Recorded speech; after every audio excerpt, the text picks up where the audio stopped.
Hey guys, Tina here and welcome to another video. Today I'm actually just gonna briefly tell you what are the books that I'm currently reading or starting to read. There are three of those, and the first is actually The Absent Dream by Seanan McGuire, which is book 4 in the Wayward Children series. I have started listening to this novella in February and I never finished it for one reason or another. I cannot honestly remember now why I stopped listening to it, because I was really enjoying it.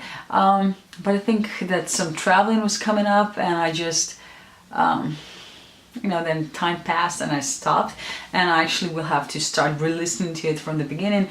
So this is book 4, as I said, in the Wayward Children series that tells... the series in a whole talks about children that find portals from our world into a different world, and as they cross them they stumble into this different world, into these different worlds. They're not necessarily better than ours, but they're definitely different and sort of should fit them better, but for some reason or other they have to come back, and once they do, some of them are okay with that. A lot of them struggle with being someplace that felt better and then having to get back into the reality of this world, and some of them end up in the school for the wayward children and some of them don't.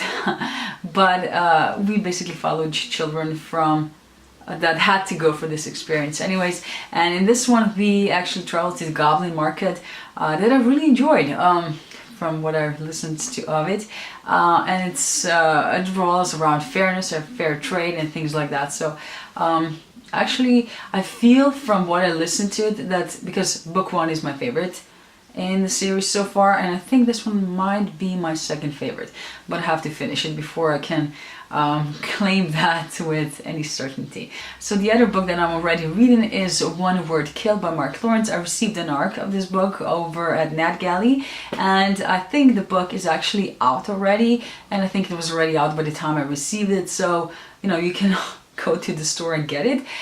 Despite that, I will try to get through it quickly and review it for you guys.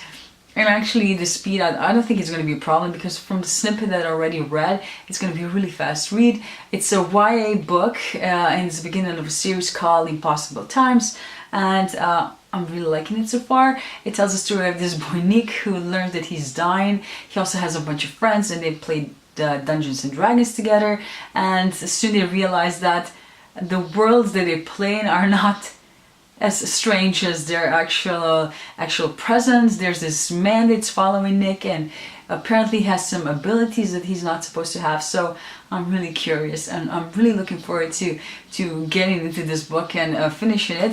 And I think basically the whole series is going to be out this year, so that's really something that I'm really happy to hear, because I honestly am sick of having to wait 1 year between books, which I know that I do understand the process, but I still don't like it, especially when it comes to YA series, because in that year I lose interest in a book and then I'm not going to continue on with the series for the most part. That's what's happening lately to me, and yeah, but I don't think this series is going to be a problem at all. So I'm also going to be listening to Red, White and Royal Blue by Casey McQuiston. This is a YA contemporary that people have been raving about here on BookTube for, I don't know, for a while now, and I'm really curious about it. It's about these two boys that sort of, I think it's sort of like a hate to lover kind of thing, and one of the boys is the son of the American president, while the other is a prince of the United Kingdom, and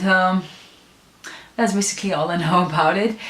But since I'm reading a lot of fantasy, and I feel like it's good to have something different in the mix, and I think this is just gonna be it, the little bit of fun. It's not gonna be as serious, hopefully, as some fantasies tend to be, or it might be actually more serious than those. I'm not sure. I guess I'll find out soon. But yeah, I think that's it for right now. If I do pick up any other books, you will learn in my next wrap-up.